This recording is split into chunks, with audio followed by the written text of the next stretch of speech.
Yeah, so I ended up tearing down the house, selling the land, but that kind of sparked an interest in land and development. I just wasn't ready for it at the time, but at the time I had then found another deal in Jerome, Idaho, that was 2 hours away from Boise, another flip, which ended up being an awesome house and my favorite house I've ever done so far. But it also was, kind of a problem house.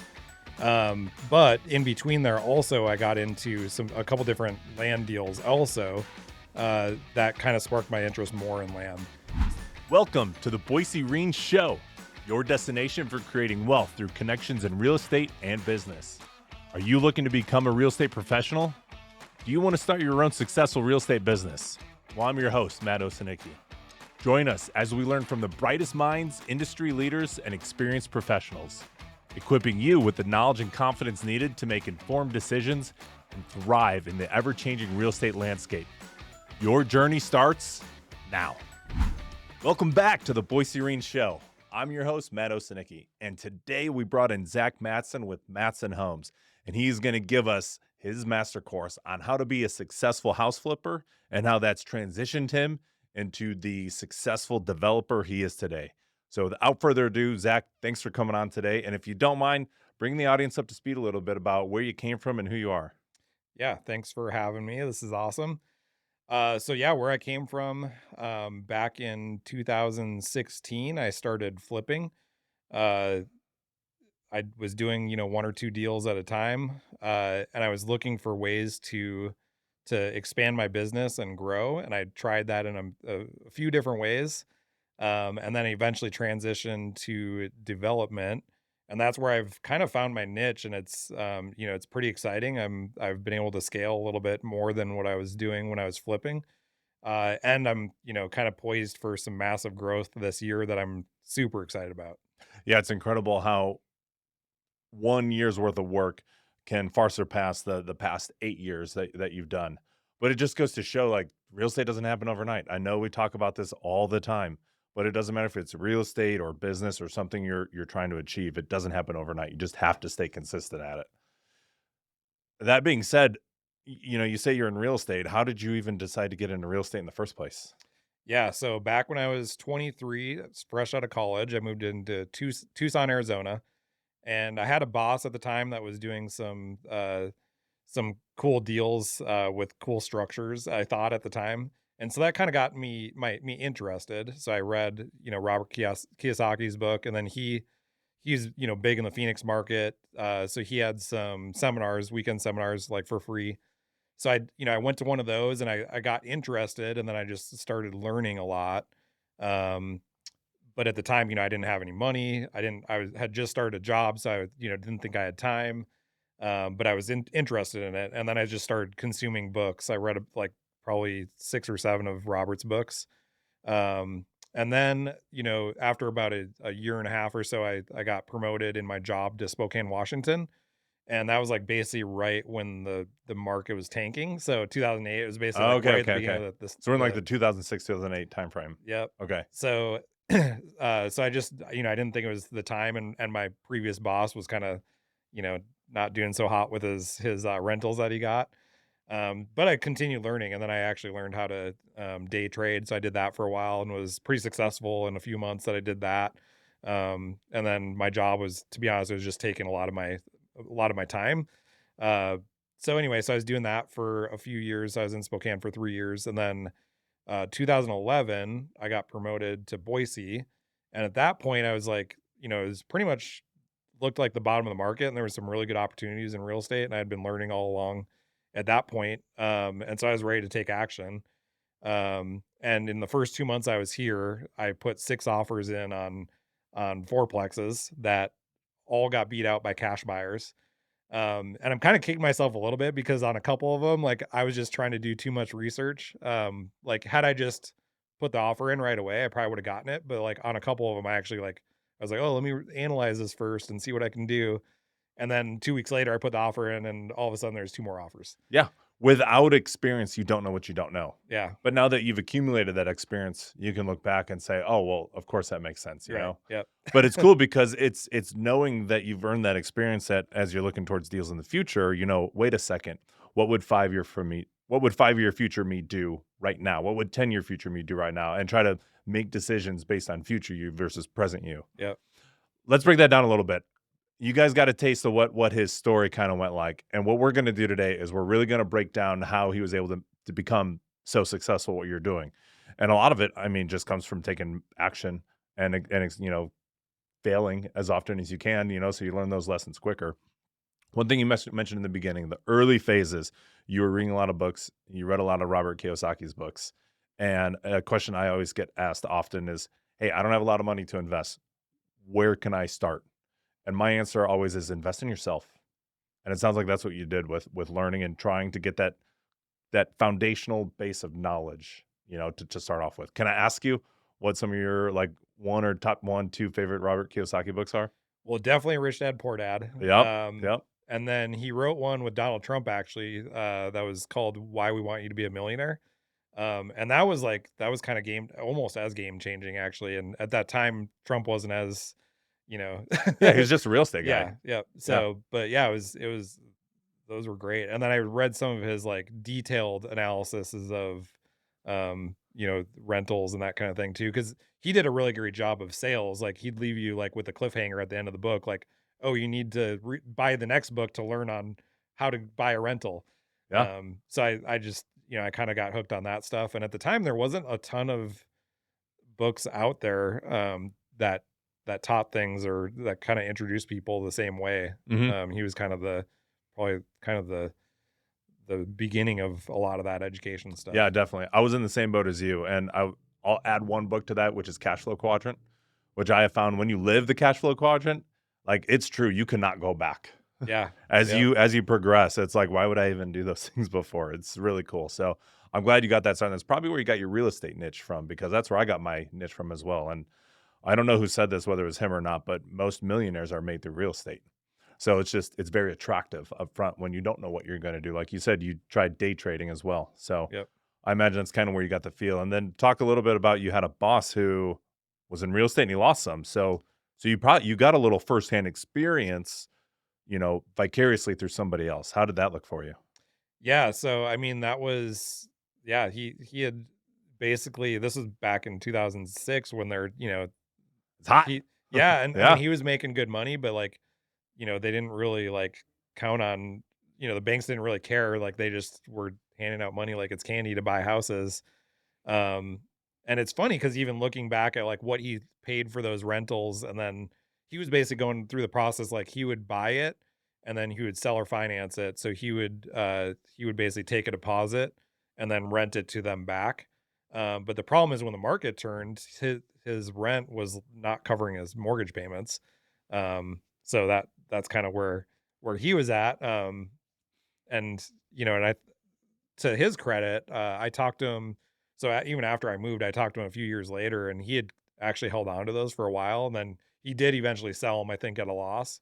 But they basically like were throwing away like $1,500 a month on on the housing Yeah. payments on these houses like that they were falling short on. So Yeah. So that was your first real world experience of this could go bad. yeah, Okay. Talk to me a little bit about the next phase, because now you've got a taste in real estate. You know this is kind of where you see yourself going. And you talked about how you moved from Spokane to Boise. yep, I imagine your job took you here. yep. Okay. Is that when you bought your first house, or what did buying your first house now that you're here in Boise? How did that look like? What time frame are we looking at? Yeah, so this is the middle of 2011 when I moved here. Prices were looking great, and I was actually I don't even remember what I had read or looked at where I was like, "Oh, I want to buy a duplex or a fourplex," is what I was trying to do. And I went through that, and I honestly got burnt out of like putting in offers and getting beat out. And I actually took a little bit of time off. So I took the next so I was, working full time and I was also busy with working like 60 hours a week. Um my my job at the time, it was a retail furniture store, and when I moved here, the store sucked. So I was heavily focused. I basically took a pay cut to move here. So I was making, close to six figures in Spokane, moved here, and I think my first couple paychecks, I'm like, I'm pacing to make $45,000 this year. So I really heavily after those first couple months, I think I got a little nervous too because of pay. Mm-hmm. But then after those first couple months, I was really focused on the store and got it started to get rolling, and then within a year, I think I doubled the sales volume of the store. And so now I was actually get back to making really good money and making more than I was making in Spokane. So then I jumped back into looking for deals. And so 2013, I started looking again. And I don't remember why I was originally, caught on, small multifamily or duplexes and fourplexes. But to me, it made sense where I could live in one side, kind of do a How's house heck? hack. Yeah. Yep. And I wasn't even that knowledgeable at the time. I Well, just this thought is it was a like good before idea. bigger pockets Yeah. too. Yeah. Yep. So, but I'd looked at fourplexes. I was still looking at fourplexes, but there weren't as many good deals on fourplexes.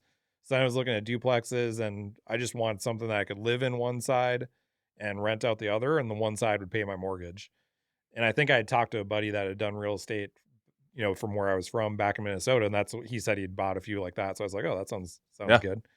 Um, so yeah, so I was looking at that. I probably put in another 6 or 8 offers, but finally got one where I found a duplex in a over on the west side of Boise, and I paid 135 for it. And the Do you one hear that, side everybody? 135,000 for a duplex in Boise. Yep. So the one side paid my rent. I lived in the other side for free essentially. Paid, utilities to live there. So that was huge for me. Like, I was already making good money, but now I was basically living Living for free. for free. Yeah.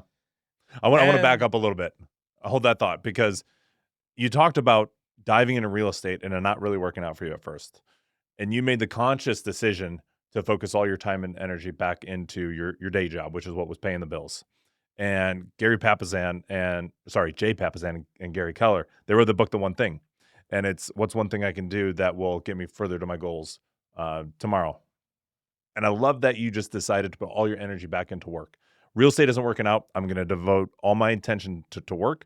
I'm going to earn that extra income since I can't find anything right now, and I'll come back to it, which is okay. You don't have to make a deal right right. now, but preparing yourself to take that action is huge, which when you were ready to get back into it, now you've built the store up, you're making your boss happy and everybody around you, you're fulfilling your role. Now you have that time, energy, and money to get in your first deal, which is the duplex for 135,000. Yeah. Now you're house hacking, and I want to talk about that too, because again, where do you start in real estate?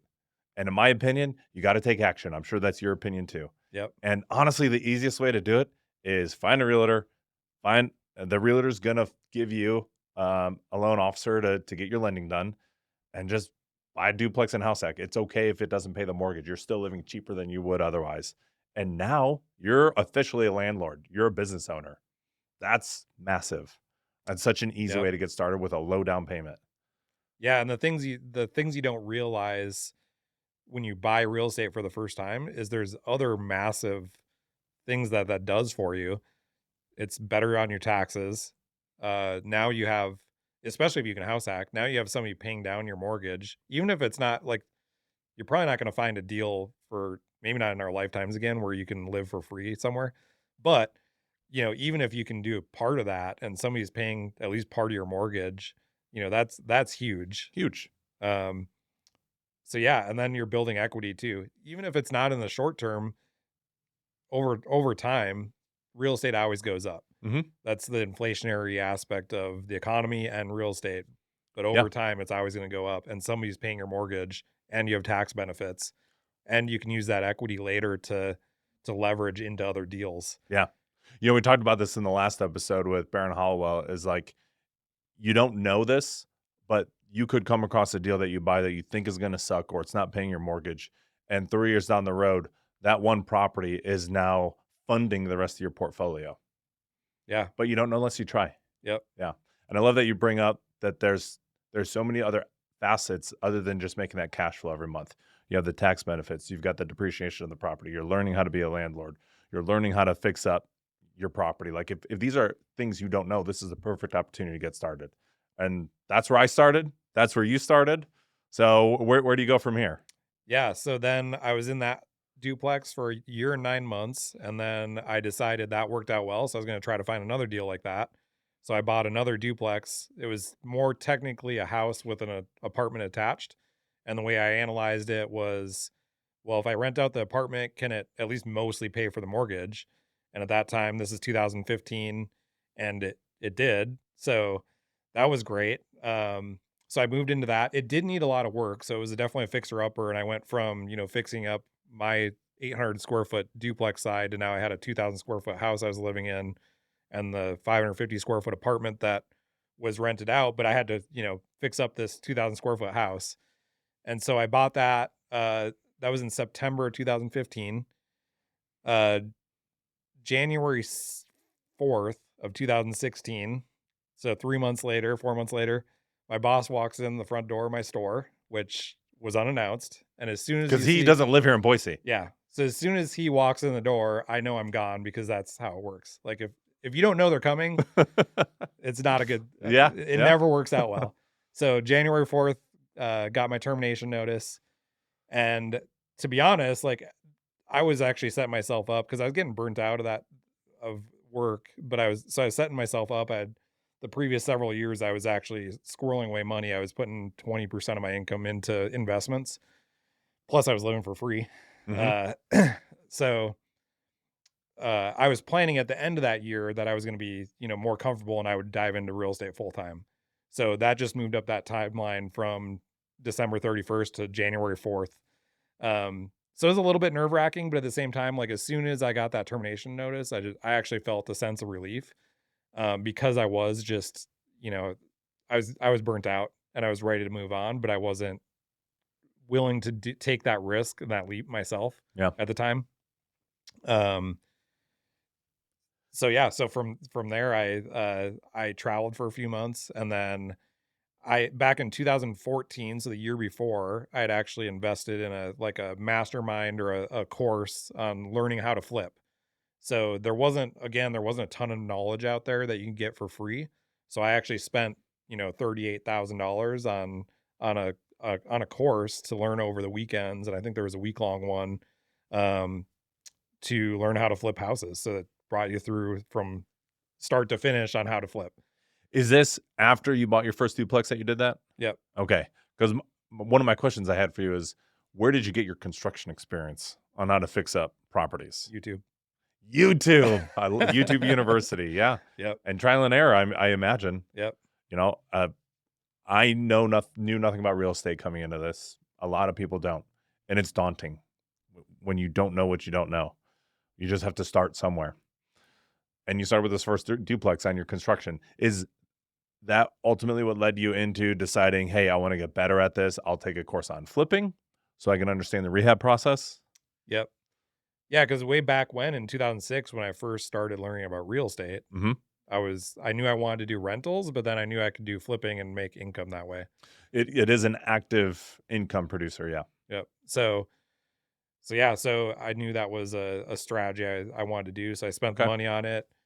At the time it was a lot of money. It's still, I mean, it's still a lot of money to spend on education. But to me, even if it's the amount you'd spend in a year or two of college, and it was for 4 weekends or whatever it was, that was worth it to me because it was moving up my timeline. Yeah. I'd go back and do it the same way a day, but there's actually more free content out there today anyway. So That's true. That's true. But where else are you going to get this knowledge from? Because they don't teach it in school. They don't teach it in the colleges. right. Right. Okay. So you've spent $38,000 on this course. Is there anything that you remember from this course that stuck with you today that, like, you know what, I learned this lesson or that lesson? Nope. The one, nah, no, not but it specifically. but it got you started. Yep. And I'm sure there were things that helped you, like, you know what, this is what I need to do. And you had skin in the game. Yep. So it was time to take massive action. I should take a step back because it did teach me how to analyze a deal, and I guess to this day, I probably use that still to this day on how I analyze deals. Yeah. Not maybe specifics, but at least when I analyzed a flip, I knew, okay, this is the ARV, this is the profit I want to take, and then this is the construction, and then these are all the costs that go into it besides the construction. Sure. So that was probably the biggest takeaway that I mean, I'm sure I still use a lot today. It's just I don't remember a lot of it. Well, let's get into that if you don't mind. Let's talk about analyzing a deal. Yeah. For those of you guys that are listening, the ARV is the after repair value once you're done with the rehab. You started learning this at this course, and I imagine you applied this to buying your second duplex. So, what does analyzing a deal look like for you today? Walk us through that.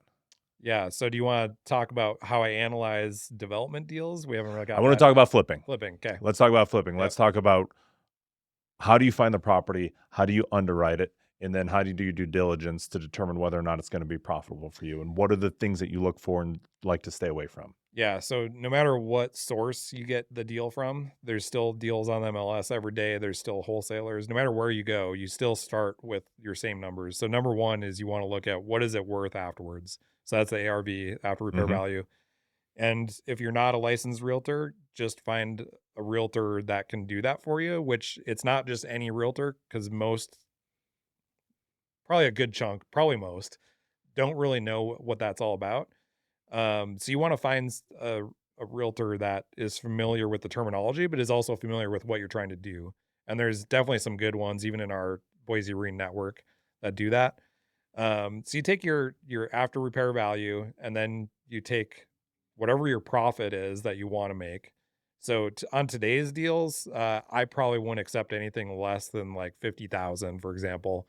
And a lot of people analyze it as a percentage also. So, a lot of people will say they're looking at 75% ARV minus the repairs. And that's an easy way to analyze it. I like to look at the actual numbers and see, okay, if I want to make $50,000, and some of the reason the percentage works better is because if you're looking at bigger deals, it's going to have bigger numbers. So, but mostly what I was doing, back when I was flipping, I was doing 2 and 3 bedrooms. Um, so yeah, so $50,000 on that flip, or if it's a higher dollar amount, I'd probably up to 100,000. But then you take away what all your carry costs are. So you're going to have taxes. Well, depending on how long you hold it for, you're gonna have at least a portion of the taxes. You're gonna have utilities. You're gonna have your permit fees, and then your actual construction costs.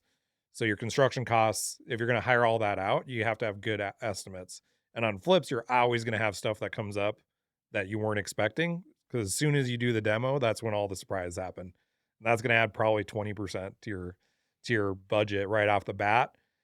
Maybe 10% right off the bat. The other 10% is going to be other unforeseen costs, but you usually want to add 20% to your construction budget, just either inaccurate estimates, or prices of materials have gone up, or this contractor can't do it now, so you have to find a new contractor, and you have to account for that stuff in your profit margin.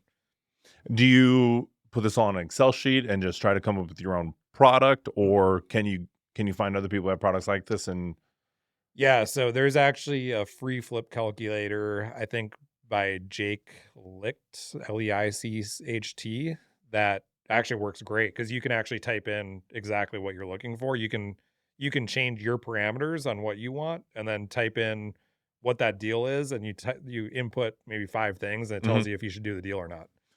I don't know if Boise Marine has a calculator like that yet. I'll get back to you guys, but we'll make sure to get one added in there. So if you guys are part of the Boise Marine community, you can check that out.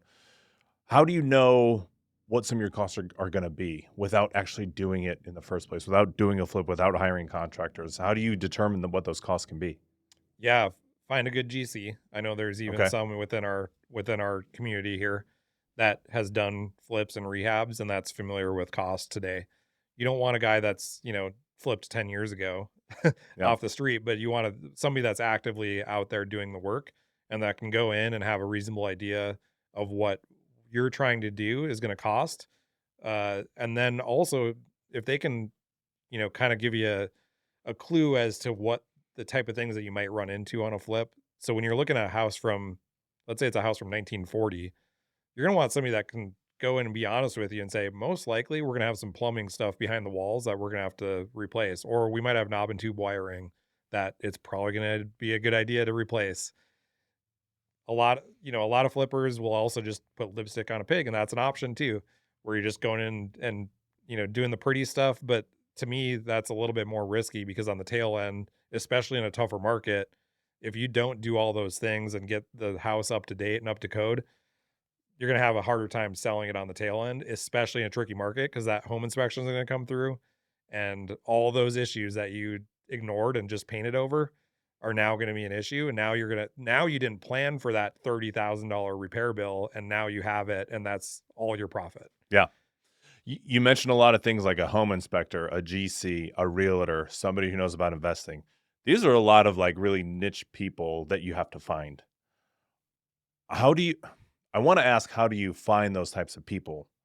And I imagine I know what your answer is going to be, but how do you start finding those kind of people to help? Making calls and interviewing them to begin with.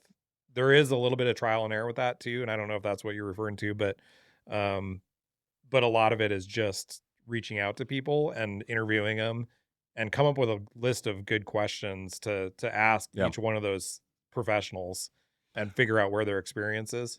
I would like to add, and I know I'm all about the community, is like when you join a community, you go to meetups, you're going to meet people there and they're going to Yeah, point you in the right direction.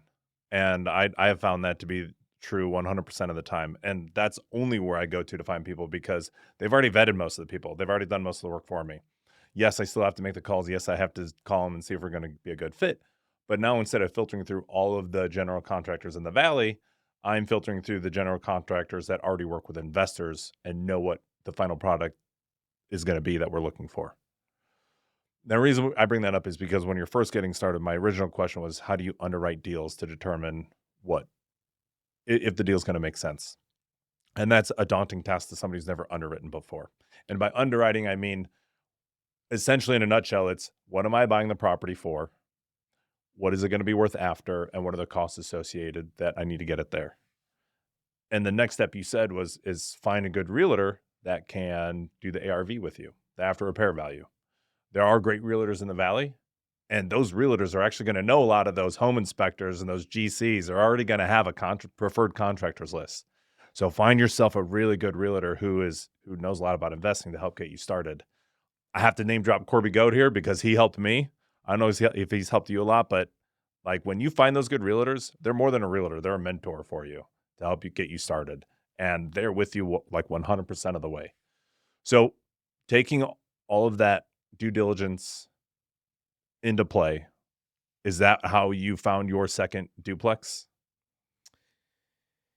yeah. So I used the same realtor, and I will say I probably was more knowledgeable about what I wanted to do than my realtor was. Okay. My realtor was just referred to me by somebody that I reached out to in Spokane.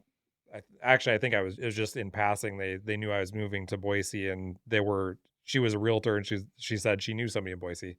So Those that's how kind of I got. realtors are a dime a dozen. Yeah. Yes, I had one of those too when I started off, and I was like, "This is not working." Yeah. So I think what kind of helped me is like I already knew what my parameters were. And so Yes, I actually set my buy box for my realtor, and then he only showed me what I was looking for. Um, but there's, and actually I will say too, in the Boise Marine network, there are actually some really great realtors, contractors, yes, pretty sure title professionals, yeah. you know, And if you're not in the Boise Marine area or Boise alone, like find the group in your state, in your yeah. city, that is doing this because that's where all the action's happening. Yep. Yeah, absolutely. Okay, so you bought your second duplex. Now it's time to rehab it, the rehab phase. Yeah. Get us So started on that. yeah, so I started it. My plan was to fix it all myself. I started that, and then I got fired from my job, Uh huh. traveled for a couple months, came back, decided I was gonna get into real estate full time. Yep. So then I started doing that, and I actually didn't really work a whole lot on my second duplex. I'd work on it here and there, but I was diving deep into I'm gonna make flipping work. So I found my first flip. I don't know if we want to get into that right now, but yeah, my second duplex was just a live-in duplex. And I was kind of fixing up Gotcha. stuff here and there, but it took me actually years to fix it up. Okay. So what we really want to talk about is your first professional flip. Yeah. And after your 3-month hiatus of trying to find Zach, you're like, I'm going full time on this, right? Yeah. Yep. All right. So you're analyzing deals, you're underwriting as much as you can. Yep. How did that look for you, and how did you land on this first property that you bought? Yeah. So I guess another thing that came from that class is they found us or told us how to find deals. So I actually Nice. had some marketing materials, and I was just driving for dollars. Okay. So just driving through my neighborhood, I got a list from my title company. It showed me all the owner occupied and non-owner occupied. And so I separated those out and I marketed it to them separately. And my most successful marketing was to the non-owner occupied. And so I found my first deal just sending a letter. It was a really simple letter. The owners reached out to me. They had these renters that, had been living there for decades and hadn't raised the rent on them for years. And lo and behold, when I showed up to the house to take a look at it, it was a hoarder house, literally like newspapers stacked 5 feet high and a path to two spots in the kitchen, a path to the couch, and a path to one of the bedrooms. The other bedroom, you couldn't even open the door all the way. That's like something you see on HGTV. Yeah. Oh my Yeah. Yeah. gosh. Yeah. So that was my first flip on the bench. Paid 70,000 for it. It took a couple months for the renters to get out of there, and they actually cleaned it up. So I didn't actually have to clean anything up. They they apparently wanted to keep all the newspapers. I don't know. Well, when you're a hoarder, you have to keep everything. Yeah. How you said 70,000. How did you close that? Was it traditional? Was it creative? Did you use a So lender? I had some of my own money. Okay. So I used that for the down payment, and then I just got a hard money loan. So I was introduced to hard money with this course as well. Okay. And so I had, reached out to some hard money lenders, and somebody was willing Through the to lend. course. I was just introduced to that idea because I had never really Okay. known that was a thing. But you've not done a flip before. So how did you prove yourself to local hard money lenders? Or was it more of a commercial product? No, it was they were based in Seattle. Okay. In fact, they're still around today. But yeah, it was a good enough deal, so I could show them it's worth this much. I was buying it for half of the cost it was going to be worth after it was fixed up, Mhm. and I had my budget, and it was still a good deal. So they underwrote it. I think I put 20% down, and then they funded the rest of that 80% Okay. plus the 100% of the rehab costs.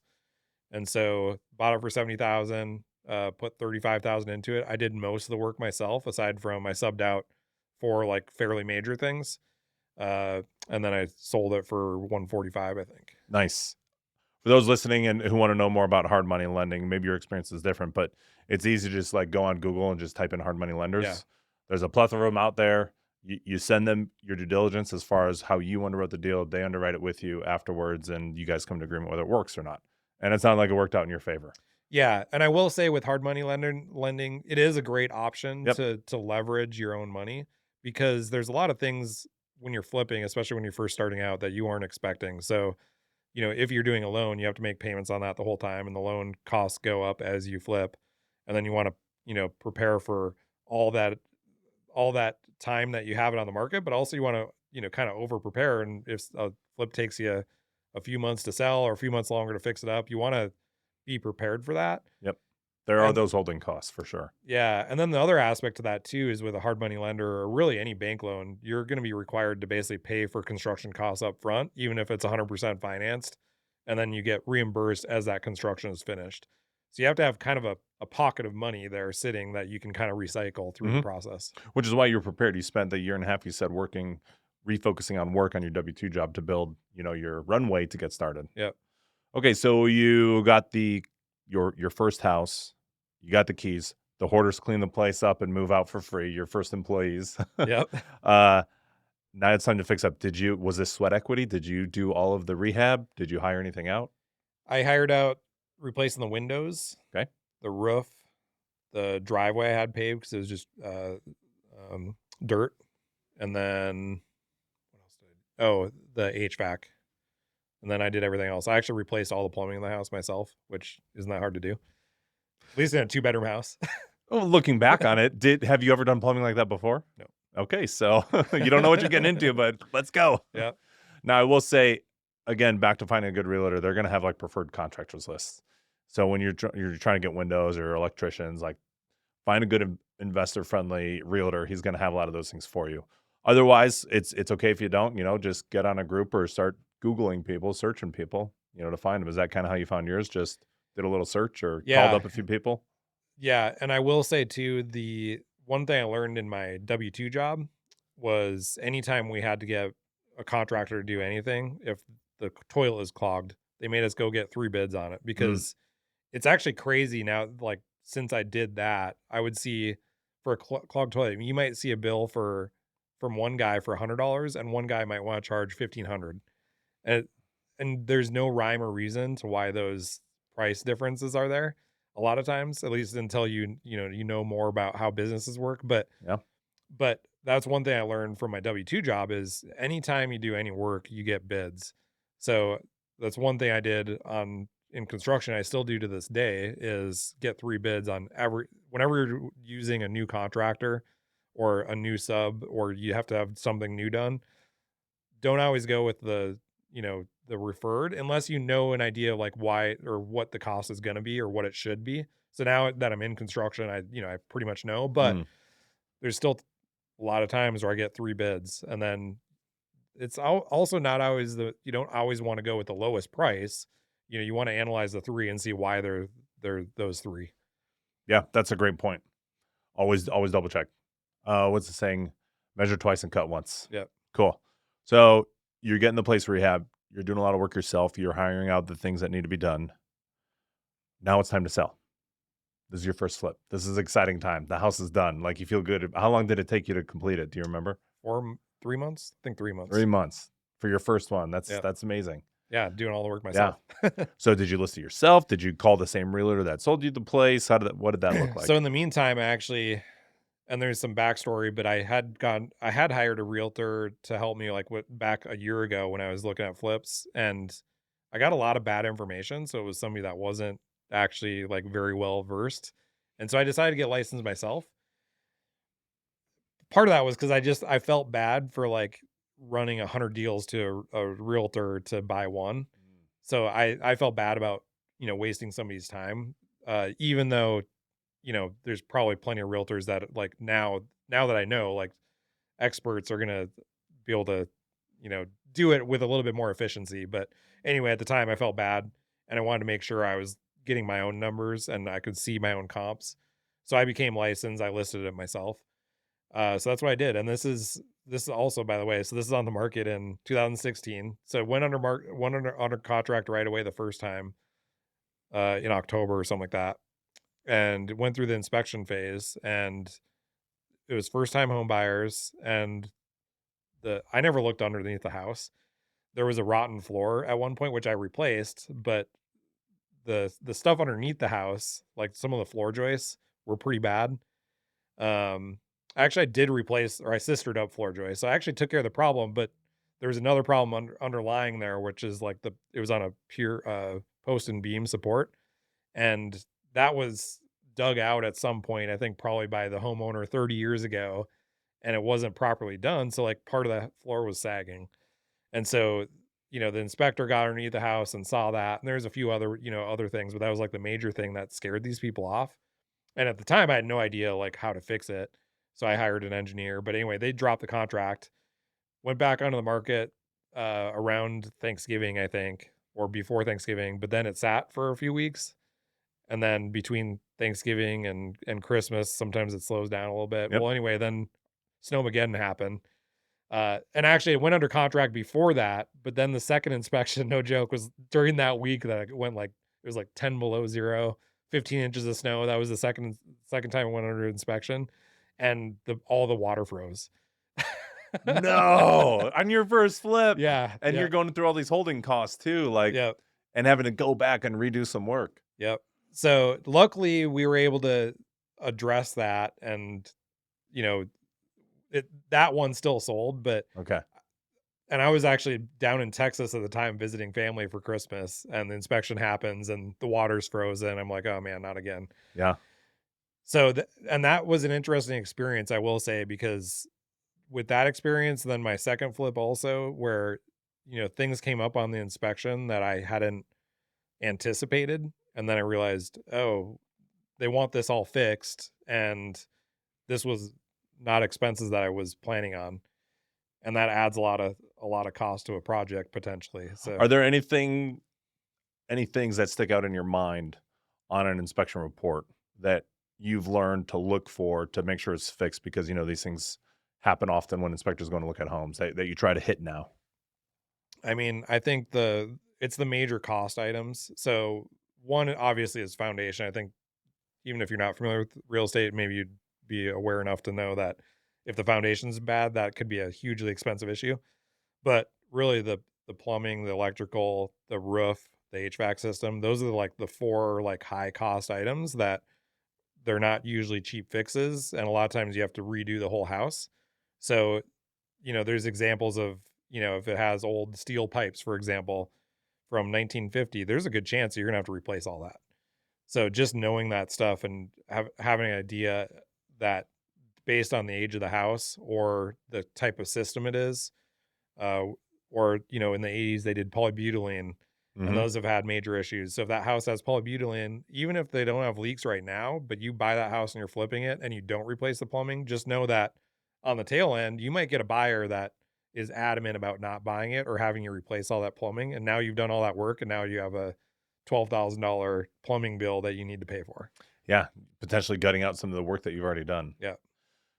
I imagine these lessons aren't cheap, and you had to learn them as you go. And it's easy to hear you talk about it, but it's another thing to, like, get in there and do the work and learn it for yourself. And I don't think anything can replace taking action and doing it. Awesome, appreciate it. Going on, you got the house sold. How was that like for you selling your first flip, getting your first paycheck, and what your next step was gonna be? Yeah, so that was great just knowing that my training worked and what I paid for training, I basically made back on that first flip, so that was huge for me. And then I decided to my ultimate goal was to scale and do 40 plus homes a year. By doing the work myself, I wasn't gonna be able to get there because that's, one house in 3 months. I'm like, that's great if you wanna make an income and you can do that on every house. I can replace my income, that's fine, but that's not where I wanted to be. So my next flip, I hired a general contractor, and it went terribly. Okay. Couldn't You control the thought you had all costs. the answers, like, "Let's hire a general contractor, I know what I'm doing." Yep. Okay.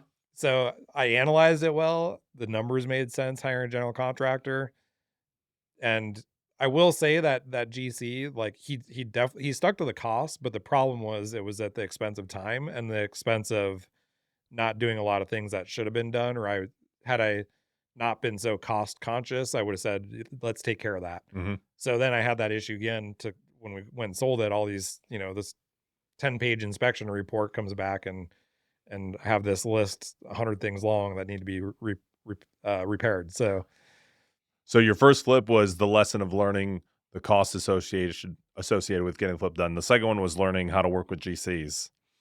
But you made some money on that one and you got it sold? yeah, yep, it took a little bit longer to sell. How When long did this one take? So this one took 6 months to remodel. It was a bigger house, but I was working with a GC, and the problem was he wasn't. My issue with him at the time was he wasn't willing to, when his subs told him they couldn't do something for 3 weeks, he wasn't willing to get somebody in there and do it right away. So a bunch of that happens and it extends the project. And then meanwhile, you're paying holding costs the whole time. Yeah. And then, I didn't factor in landscaping. So I was over there like doing my own landscaping because I also at this time, I wasn't comfortable buying another flip until this one was at least on the market.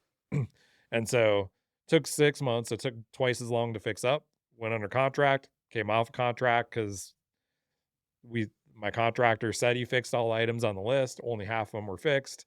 They saw that, cancel the contract, fix everything, sell it again. So this one, I think it was on the first on the market in August. I think I finally unloaded it in January. And in the meantime, I actually when I first listed it, I bought another house in Boise, hired a guy to help me with the remodel. We fixed that one up, had it back on the market before this other one went pending. What? Yeah, That's wild. yeah, and Well, I you're did get a learning. yeah, Yeah. and I did get a little uncomfortable. I was down to my last $10, but both houses went under contract. I got down to my last $10, like, literally to my name, and both of them were under contract at the time, but I was like, "Oh, that's all my cash out here."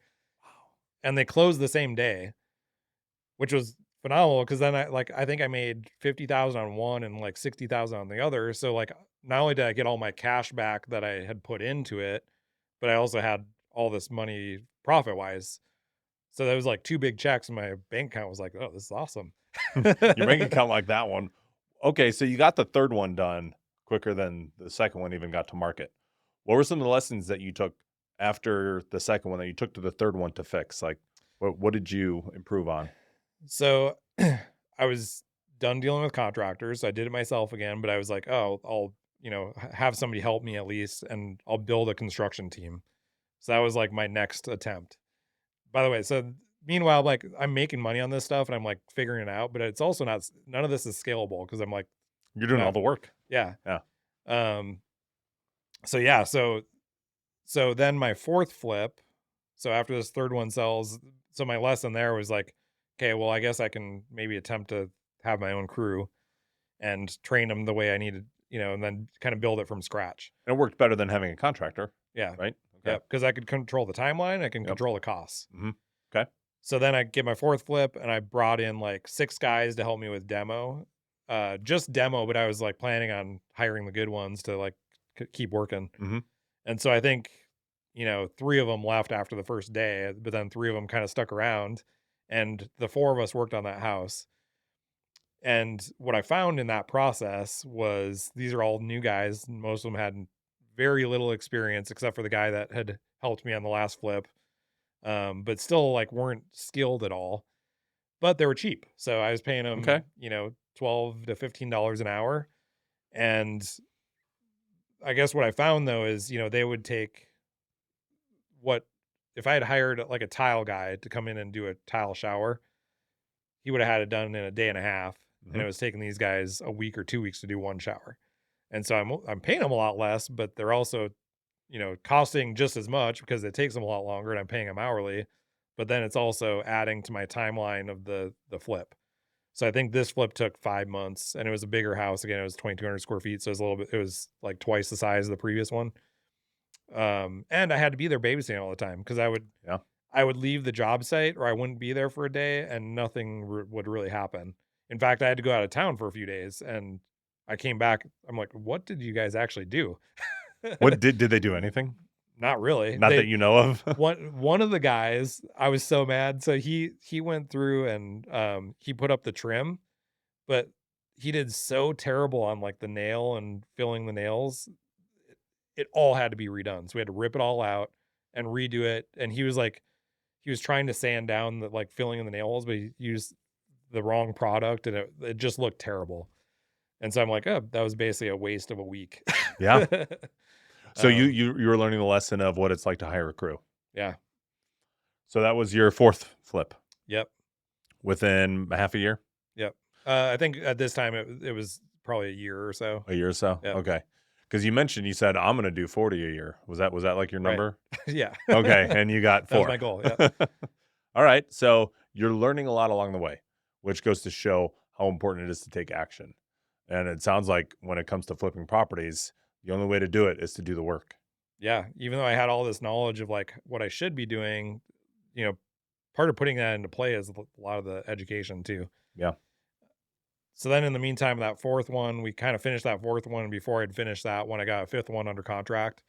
And while that fourth one was finishing, we actually went over and started doing the demo on the fifth one. And it was an old meth house. And we basically tore it down to, well, the idea was to just tear it down to the studs. Well, we ended up tearing it down to just 2 walls standing. Let's back up. I want to back up. Let's focus on this fifth house as an example. You said you got it under contract. Tell me more about what that means. How did you find this? You have your license. So I imagine you're doing a lot of the work. Tell me how you found this house. Yeah, this one was actually through Facebook. So it was actually Facebook. Okay. like literally just in one of the Facebook like local neighborhood groups. Okay. And so somebody had just posted, "Hey, I have this house that her it was the ex-husband had basically halfway burnt down and it was an old meth house." So she said, "I need to get rid of this house." Okay. So I analyzed it as a flip, which was part of the issue. But anyway, I went in and yeah, so found this off market, closed on it. How did you determine what it should even be worth and Again, what you to offer? yeah, so well, and again, so I looked at the ARV and then my mistake is I had an idea of like how much it would cost based on the square footage to tear it down to the studs and rebuild it. Okay. And I added some extra for like probably having to replace some roof and Yep. And you got your ARV by taking comps of other Yep. houses in the area. Yep. Okay. So you had a general idea of what it would take and how much you needed to put in. Yep. And this was like my 5th house in the neighborhood. Yep. In the same neighborhood. Oh, So okay. yeah. Cool. So yeah, so that one we basically the intent was to tear it down to the studs. Well, it turns out the house was built in like 1904 and they built it 4-foot studs on center. And so when we started tearing it down and it was halfway burnt down also, so we tore it down to like 2 walls. Um, and then, even those were, we took the roof off, like What? I literally rented an excavator and like tore everything except for two walls down. That's insane. And I listened to somebody tell me they're like, "Oh, well, if you at least have one wall standing, it's still a remodel." Well, that's not really the case. So I found out basically it's a new construction house at this point. And Trial by fire, you found out it's new construction. yeah, You had no intent of getting into the new construction realm. at that point, no. Yeah. So then I, went through the city to start going through that process. Found out, I should have gotten a demo permit and Mm-hmm. but now like it's a new construction home. So now I have to build a new house and well now I have to get plans and I actually did go get plans. I designed a house based on the existing shape because it had a basement and a foundation. So I was just going to rebuild it. Then I ran into issues with setbacks and whether it was a remodel or new construction. And since it was basically a new construction at this point, it didn't meet the up-to-date standards for setbacks. Okay, back up a little bit. You said you had to go get plans. How does one go about getting plans? I honestly don't remember how I found this guy, but I use him to this day for all my drafting. Mm-hmm. But I don't remember if I just asked for advice from in one. I use a lot of Facebook groups, so I Sure. might have just reached out in one of the Facebook Sure. groups, and he was recommended to me. Is he an engineer? No, so little cool fact. So 95% of residential houses don't need to be engineered. Okay. So there's prescriptive engineering, especially, well, really, if they use the right program. So Revit has the engineering built in. They can do AutoCAD and then have it engineered, but like Revit has the programming in it where it's all prescriptive engineering and the program kind of does it for you. Nice. So you don't need to be a licensed architect or engineer for 95% of Okay. residential. It's once you get up into commercial and multifamily that you have to for sure do that stuff. Okay. So yeah, I found this guy and he made me plans. I brought him to the city. City had an issue with the setbacks. At this point, they were like, "Oh, well, we can see if we can get you a variance," but then it's a 6-month process. It's so long. Yeah. So at this point, I'm like, I wasn't planning this. I'm just gonna sell the lot. Even I'm pretty sure I can sell it as a lot for more expensive or more than what I paid for the house. So, and sure enough, I was able to sell it for, 35,000 more than what I bought the lot for. I think after I factored in like what I paid my guys to demo and because we instead of just taking the excavator to it right away, we were spent 2 weeks demoing it and then renting the excavator and then your closing costs and plans and all that stuff. I think I ended up losing like $2,000 on that deal, but It's an expensive lesson, but a good lesson yeah. learned. Yep. Looking back at it, I'm sure you're thankful for it. Yeah. And looking back, I almost wish I would have had the foresight to actually go through the development process on that, but Yeah. More lessons. Yeah. So you had to pivot. And this is not something that you initially planned on doing. How was that feeling? Was it you had a problem presented to you? Were there other solutions other than you selling it as it was? Like, did you have other ideas on how to pivot? Yeah, I mean, I thought about, going through the development. It would have just meant I would have had to analyze it differently, and I didn't really know how to analyze it Mhm. or what the new construction costs were. But that was always on the table is Okay. just, going through the new construction process. But I would have had to extend my loan because hard money loans are typically, 6 to 12 months. Mhm. And we were already, by the time we were like ready to sell it, I was already 4 months into it or something. So by the time we like went through all those processes with the city and kept running into roadblocks with the city, we were Yeah. already a few months in. So Okay.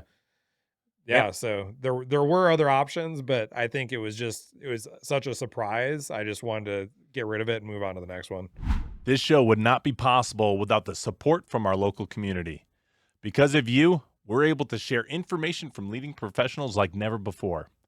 That's why our sponsors at Boise Turnkey Investments and Your Stay B&B have teamed up with the Boise Reen Show. Whether you're just starting out or you're a seasoned pro, they help bring you all the insider information to get you started on your journey today. Back to the show. You know what, Zach? Opportunity presents itself in the weirdest ways, just like the issue we had with this recording and how we're magically in different clothes right now. For those of you who are listening and not watching, if you're on the YouTube stream, you can see we're in different clothes right now because something happened, but an opportunity presented itself for you to come back and finish out this episode. The last thing we left off with was you were talking about what had happened with the deal where you had to tear the whole house down, which led you to selling the land. Some may look at that as a struggle, but you looked at it as a problem to be solved, and you maximized on your position on the new opportunity presented itself. Can you get into the story about how this opportunity transformed who you are as a flipper and went into the developing stage? Yeah. So yeah, so I ended up tearing down the house, selling the land, but that kind of sparked an interest in land and development. I just wasn't ready for it at the time, but at the time I had then found another deal in Jerome, Idaho, that was 2 hours away from Boise, another flip, which ended up being an awesome house and my favorite house I've ever done so far. But it also was, kind of a problem house. But in between there, also I got into a couple different land deals also that kind of sparked my interest more in land. So with the Jerome house, we bought that, I think the end of 2018. And then, I hired a contractor out there because I didn't want to be driving to Jerome every day or every week. I ended up driving out to Jerome every week. And I'd spend, 40 hours in 3 days working on the house with one of my employees. And then in the meantime, I had also looked at a couple different land deals now because now I was kind of interested in it. I got a couple under contract that didn't end up penciling after I did all the analysis on it. So that was kind of my transition into being interested in land and development. And then, kind of through that process with the Jerome house, so it took a lot longer than I wanted to.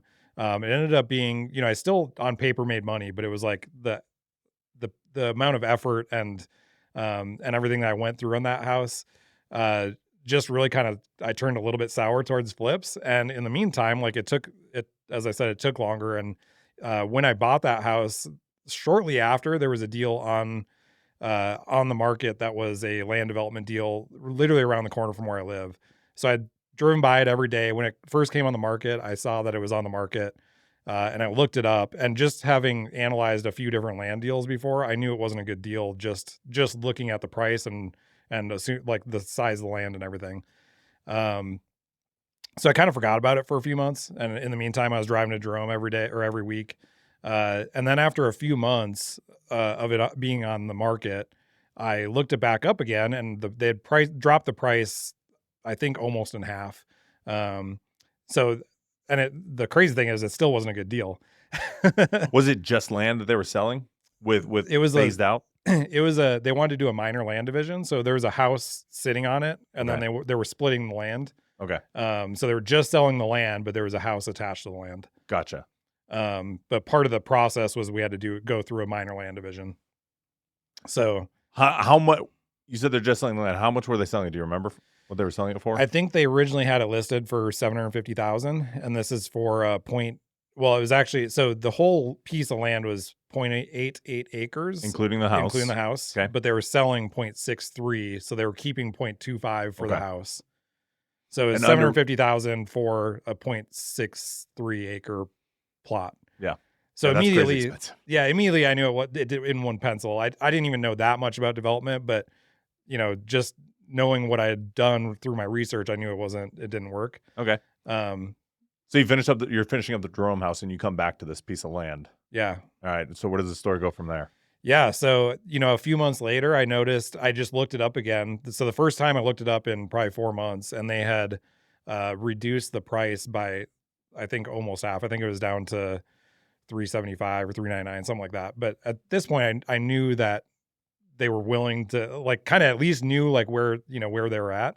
It still didn't seem like a good deal, but like I was willing to make a call because now I knew they were willing, like they kind of knew that they were overpriced, and it actually had been marked down for several weeks at that point too, and it wasn't pending. So, yeah, I called the agent, and kind of had a discussion with her, and she kind of filled me in on, what they had gone through and that they had some verbal offers, but they were just looking for a formal like written offer.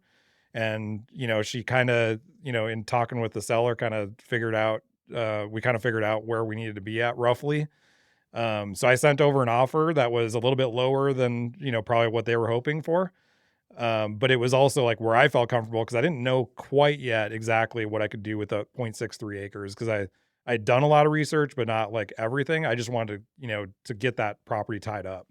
I like that you're willing to commit to something in order to learn. Yeah. You know, whether it pencils or not, like you do the best you can, you analyze the best you can, but you get over that analysis paralysis phase and you just got to pull the trigger just to make something happen because you got to learn, right? Yeah. Yeah, absolutely. And the great thing with real estate is you actually have an opportunity to get something tied up and you you're like kind of on a deadline yourself to like, okay, am I going to actually pull a trigger or am I going to, you know, not, and you still Right. can, back out and it doesn't cost you anything. Yeah. But it kind of forces you to learn what you need to learn to like really make the decision and make the leap. So that deal in particular, it had to go under a minor land division. So that process was, they had started the process, but they didn't have it under contract. So they didn't want to finish it until it was done. So that was part of it. It was an extended close because we had to split the land. So I think we put it like a 4-month timeline on it or something like that. And so we kind of finished that minor land division process. And during that process, I found out on 0.63 acres, I could build 5 houses where I was expecting to build 4. But I would have to go through like and I'm going to use some terminology here. Okay. But it's a PUD and so planned unit development and a subdivision process through the city. They're basically just like joint applications, but they're different ways that you develop land and to go through that application process. But it was also a minor land division because we were splitting off a piece of land from the house. The original house from Yeah. the land at the same time. Yep. So basically what happened is we had the zoning where we could do 5 houses in addition. So now, like I was originally thinking 4 so by the way, I ended up getting that property under contract for 250 is what we agreed on for the price. And at that time when it was 4 units, I was like, I don't know. I still don't know if it's going to work. Cause I still had yet to like figure out what all the development costs were. I had a rough idea because I, talked to my ground guy that kind of gave me a rough idea. But still didn't really know. But once we were able to do 5, I was like, oh, this actually does pencil for sure with 5 units. And then we get through the minor land division and the city denies it. Of course. Spending all this time in the classroom, Yeah. learning everything for the first time, getting excited. Yep. You get denied. Yep. So the city denies it. I go back to the seller and the only option for me at this point was, at least I thought, was to just cancel the contract because the seller originally stated that she wanted to keep her house. So I was like, well, we can't split the land, so you can't, I can't buy it. So I guess it's over. So I think before we actually officially canceled the contract, like the next day, the listing agent called me and said that the seller was interested in selling her house. But we needed to kind of work through that. And I think even on that phone conversation, she said, if you're willing to trade one of those new builds for the existing house. And when she first brought it up, I'm like, well, that doesn't make sense because I'm giving her a brand new house for an old house. Mm-hmm. But then, so, I initially told her, I'm not so sure. I'll look into it. Yeah. But then I actually did the due diligence. And then through this whole process previously, I found out if we incorporate that whole 0.88 acres, we can actually build or have a total of 7 units instead of a total of 6 with the existing house. So now we're able to build 6 houses, and the 6th house that I hadn't previously planned for, well, I've already done all the numbers on 5 houses. So that 6th house is basically free. Like that lot anyway is free, minus the additional like infrastructure, which wasn't, it's once you're building the infrastructure, like when you're adding units, it's very insignificant to add another, you just run a sewer line over to that house and a water line over Are you that talking about house. all the horizontal work? Yeah. Okay. Yeah. So it's really adding, not insignificant, but it's, when you're already spending 300 or 400 grand on infrastructure, it's only like 20 grand in additional infrastructure to run over to that house. And actually less, it's just 20 grand with all the extra landscaping and stuff. But, But anyway, so I was like, okay, that only adds 20 grand to that cost basis on the lot that essentially I'm getting for free. And then I kind of did the math on the vertical, so the construction of the home, and that was at the time it was 170,000. So I'm like, okay, it's going to cost me 190,000 to build this house, and her house at the time was worth 350. So, and then this new house was going to be worth 350. So I was going to build it to the size that her house is currently valued at, but I can build it for less. Uh, so it was kind of a win-win, really. So she's got Yeah. a brand new house that's worth the exact same what her house is now, and I'm getting a house that's worth more than what I'm spending on the other house, and I still get to build and sell my 5 houses. That's incredible. You did creative planning and zoning. You worked with the seller. You did a creative deal, and you built more equity into the house that you gave her because you built it for 190. You said, and it was probably worth around 350, like your original one was. She was happy. You were happy. You were making more money. Yeah, win-win. You planned for all this, right?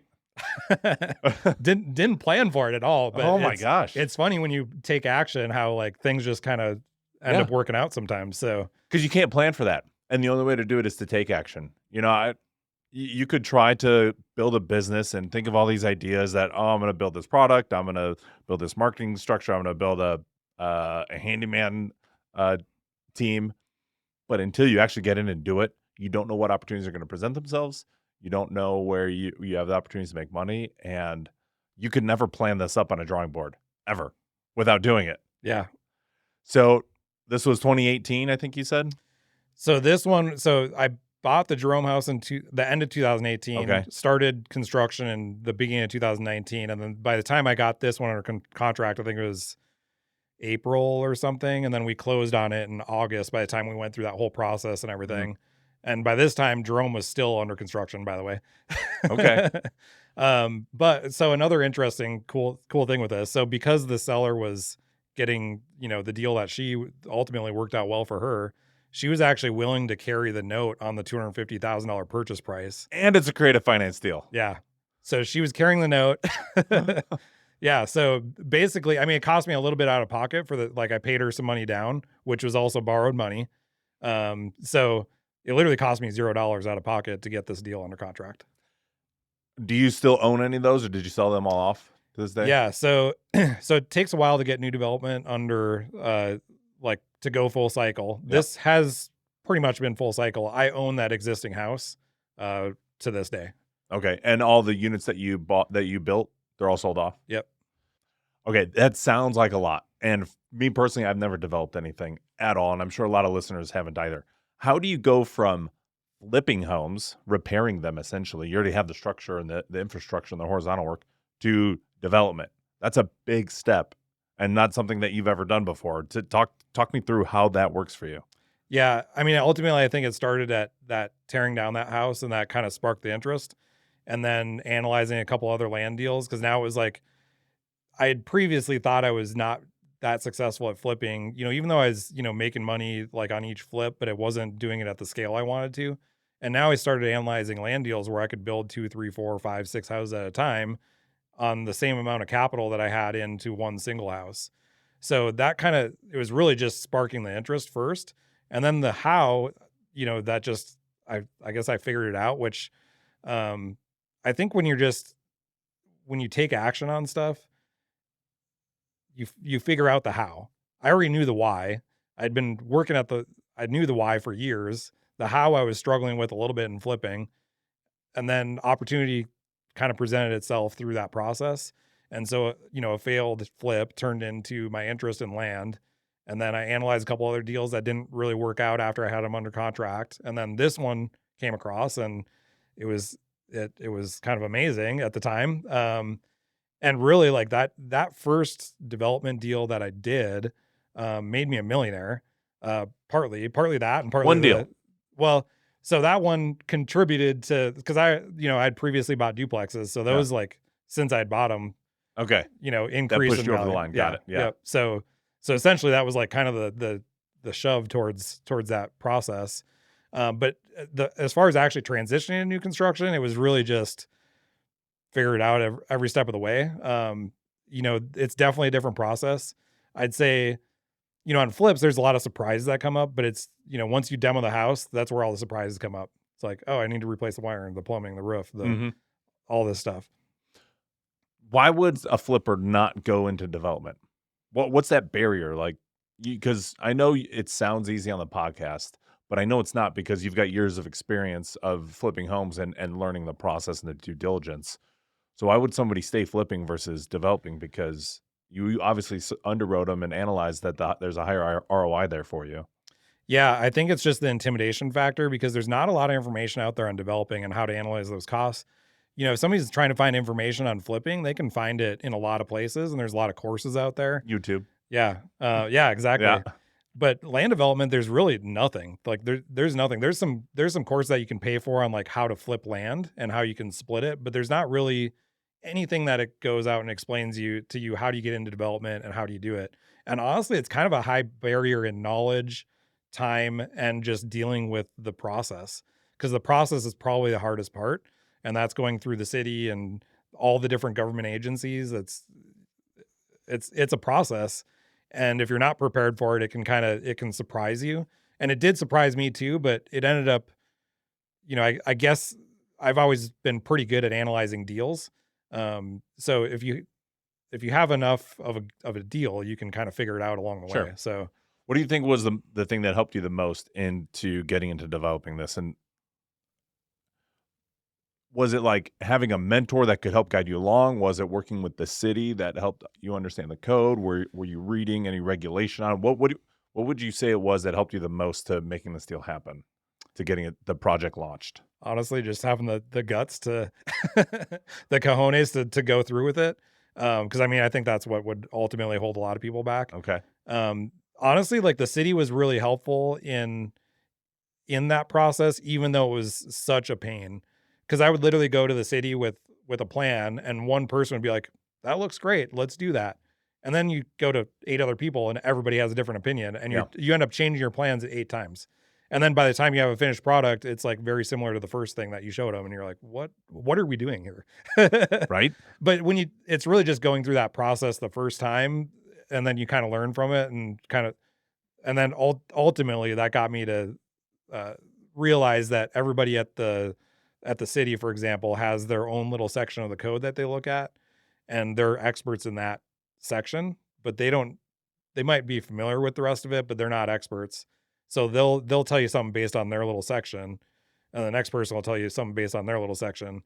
So then on my next deals, I was like, okay, well, I'm just going to figure out this whole section and what I need to know, at least to the best of my ability to learn it, to go to bring to the city something that's presentable that's going to be minor tweaks versus like going back and forth and back and forth and back and forth.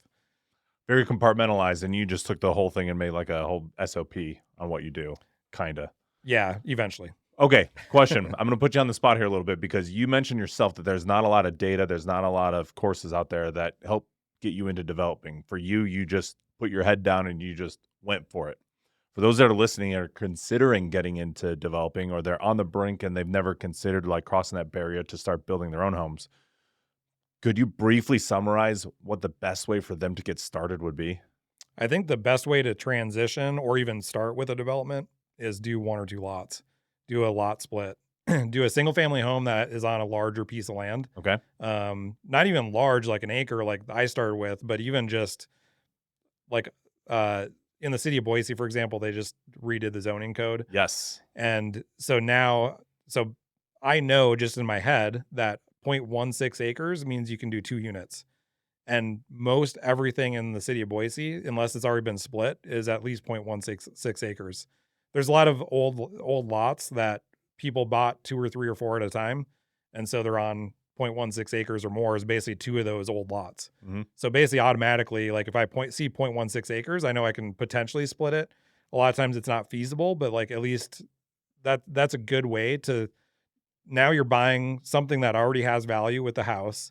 And if you can split the land, you might get that land for free essentially, minus the cost of splitting it, which is minimal. Okay. And that's really the least risk you can do to get into development and start going through that process. Would you recommend just selling the land after that, like, or selling the whole thing as, it's already been split? Or I would mean, you it's take that further?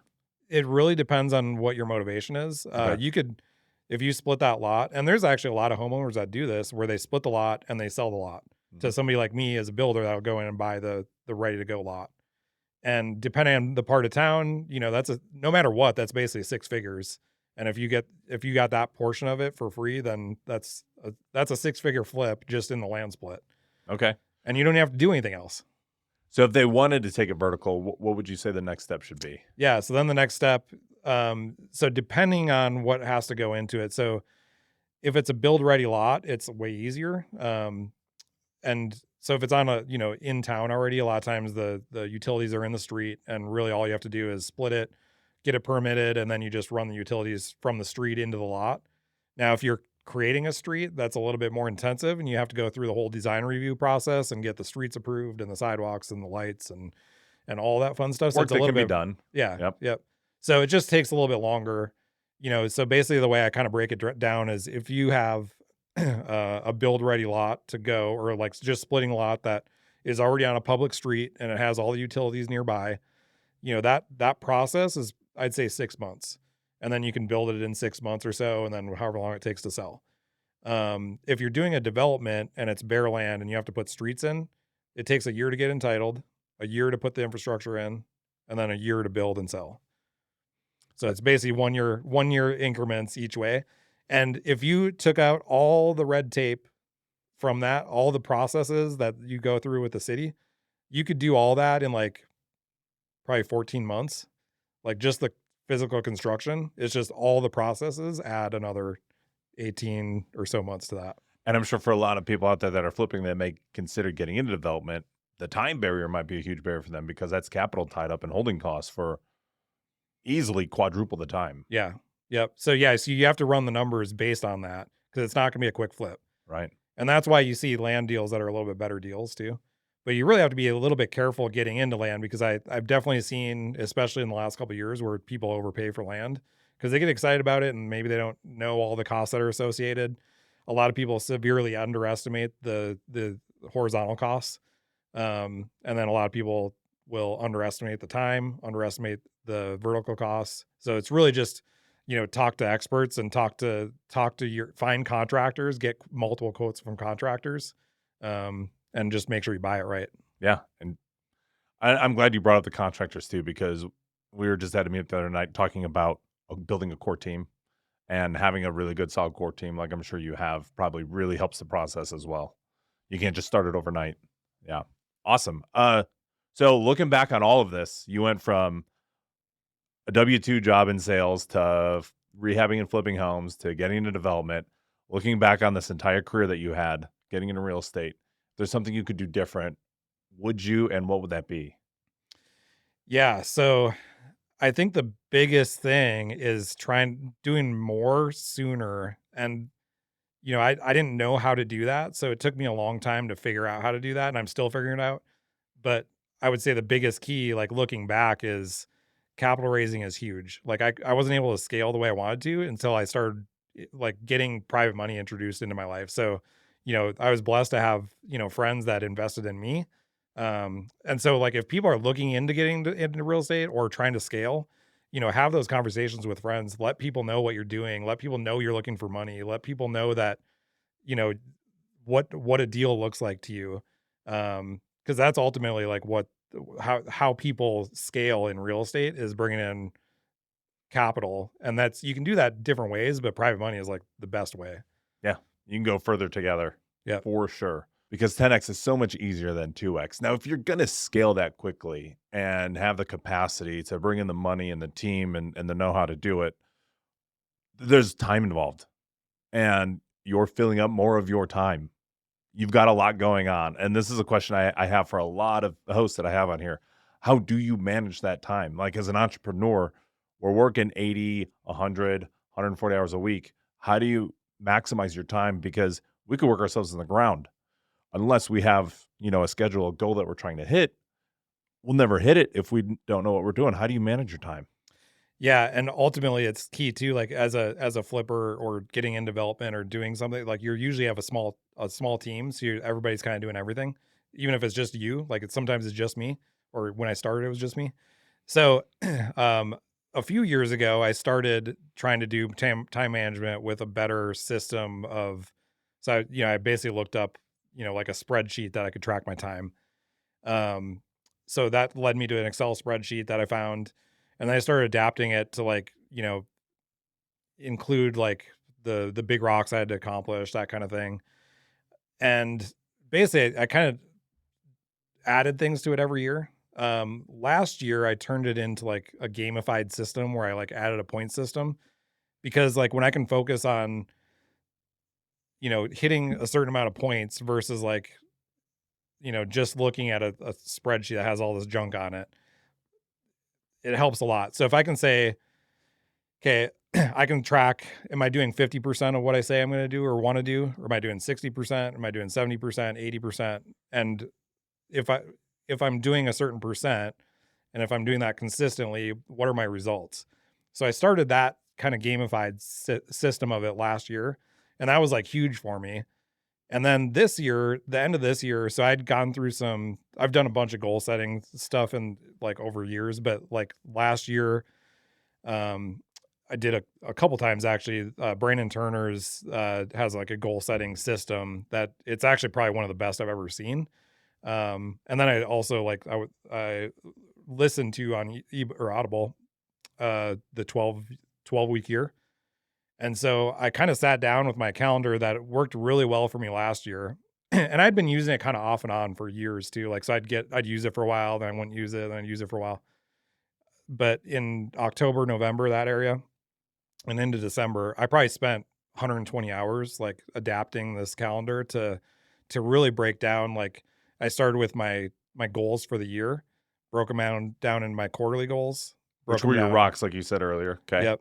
And there's 10 different categories which I'll cover, but so broke them down to my monthly goals, then my weekly goals, daily goals, down to like my calendar. It's always been set up in 15-minute increments, but like literally every single 15-minute section or after every single 15-minute period of my day is scheduled out. And it's not that I'm working all that time. I just have, I have my quiet time scheduled in. I have my exercise time scheduled in. I have my social time scheduled in. And of course, every day, like no day is going to go out perfectly. And you allow yourself actually some like flexible time in there too. But it allows me to have my day planned out the day before and my week planned out the on Sunday night. And then every single 15-minute period of my day is actually specifically designed to go after my goals.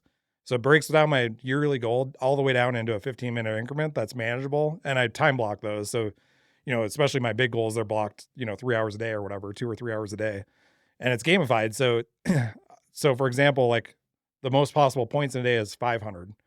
My daily goal is 90% of those points. So my daily goal is 450 points, but I rarely hit that. I might hit it once a month, if that. My weekly goal is 80% of my total points. So that's being consistent like daily if I can hit at least 80% or more. But sometimes I have 50% days. And then it's like, but you have to reset and like not really worry about that. And then, you go on the next day and but then you can have a 90% day and that, kind of makes up a big chunk of that. So and then I set it up so my quarterly goal is 75%. So I give myself some flexibility there where I don't have to, I don't have to be on my game every single day. Because there's stuff comes up and, there's those emergency phone calls or those things that come up that you didn't plan for, and that comes kind of sometimes can derail your day. But at least I have my plan set to attack all my goals.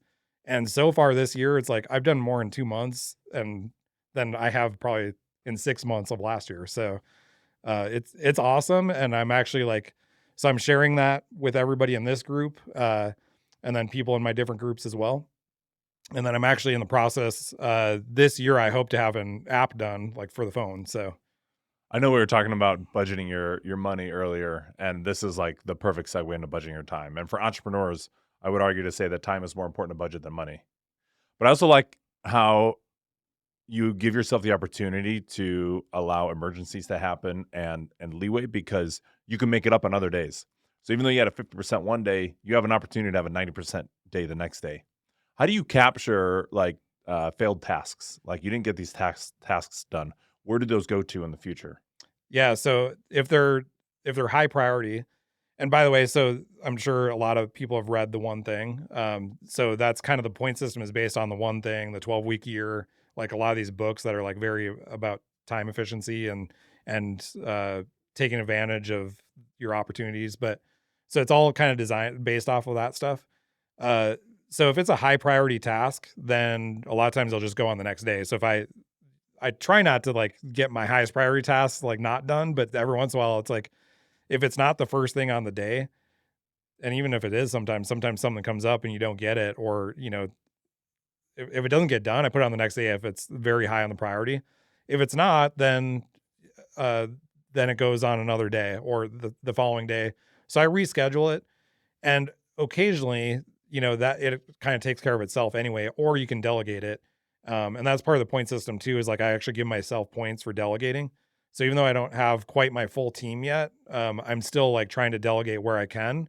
And I'm always like trying to do more delegation because that's how I'm going to grow is really like getting more people on my team or getting more to a spot where I can delegate more. Something that comes to mind is something that I've tried doing when it comes to tasking my time out, time blocking or time planning is I journal or write down what specific task I'm doing and for how long I've done it for. And when my schedule starts to fill up like crazy, I can look back and see where did I spend my time? Was I spending my time in marketing? Was I spending my time getting back with people? Was I spending my time getting the work done? And when I'm looking to free up my time, I now have, I'll call them sections of different tasks that I've done, whether it's 30% of my time is going towards this, 40 to that, 10 to that. That's like a job description that I could use to hire somebody or bring somebody on. And I already know what tasks they're going to do. I already know how long it's going to take them. All I got to do is find somebody and plug them in. I found that to be super helpful. I don't is there any way to capture those things in the system that you have? There probably is on an app coming, when I develop it. But I actually use my system and then I use Toggle Track. It's an Mhm. online system. So I actually have I use my desktop a lot because I'm in the office a lot. But I actually my spreadsheet, I have it saved on a Google Drive file and then I just renew it every day. And then so if I'm out and about and I'm not really sure what I'm supposed to be or trying to do, I'll pull it up on my phone. But I'm in the office a lot, so I have that on my desktop all the time, and then I have that Toggle Track, so I can actually track how I'm spending my time. Nice. Yeah. And then you're right, so like delegating that time, and this is something I'm like, it's hard for me to do, and I'm working on it, but it's like I have to learn, and I have to like just commit to doing it. Is you know recording what you're doing, and then sending that off to somebody that's paid at $1 an hour or dollars an hour lower than what your value is at a dollar per hour value. Yeah, because that's the only way you're gonna scale is to do the higher dollar per hour tasks, Yep. and you can't do those if you fill the rest of your time up doing the lower dollar an hour tasks. Yep. Totally get it. That's awesome. That's awesome.